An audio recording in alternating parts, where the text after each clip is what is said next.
இப்போ நம்ம அடுத்து பார்த்தீங்கன்னா குக்கே சுப்பிரமணியம் அப்படின்னு சொல்லக்கூடிய ஒரு முருகர் கோயில் தாங்க போக போகிறோம். கூட்டம் அதிகமாக இருக்கும் அப்படின்னு நினச்சிட்டு முதல்ல நாங்கள் உஷாராக டிக்கெட் வாங்கிட்டோங்க. நினச்சபடியே உள்ள கூட்டமாக தாங்க இருந்தது.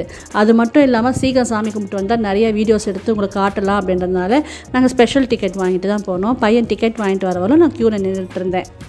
எல்லா கோயிலும் மாதிரி இந்த கோயிலும் கேரளா பாணியில் தான் கட்டியிருக்காங்கங்க. மற்றபடி ரூல்ஸும் அதே ரூல்ஸ் தான்.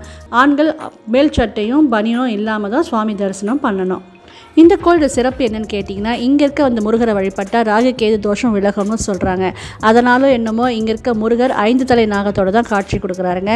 அவர் மட்டும் இல்லாமல் சுற்றி இருக்கிற விநாயகர், ஈஸ்வரன் எல்லாருமே நாகத்தோடு தான் காட்சி கொடுக்குறாங்க. ராகுகேது தோஷம் மட்டும் இல்லாமல் இறந்த நம்ம முன்னோர்களுக்கு முக்தி கிடைக்கும் அப்படின்றதுனால இங்கே ஓடக்கூடிய குமாரதார நதியில் இறந்தவங்களுக்கு இறுதி சடங்குகளும் செய்கிறாங்க. அதோ வெள்ளிலே கொடி கம்பம் தெரியுது பாருங்கள். அதுக்கு முன்னாடி தான் மூலவர் சன்னதி. அப்படியே நீங்களும் வேண்டிக்கோங்க. கொஞ்சம் கேப் கிடச்சிதுங்க. அது வழியாக எப்படி பூந்து உள்ளே போகிறேன் பாருங்களேன்.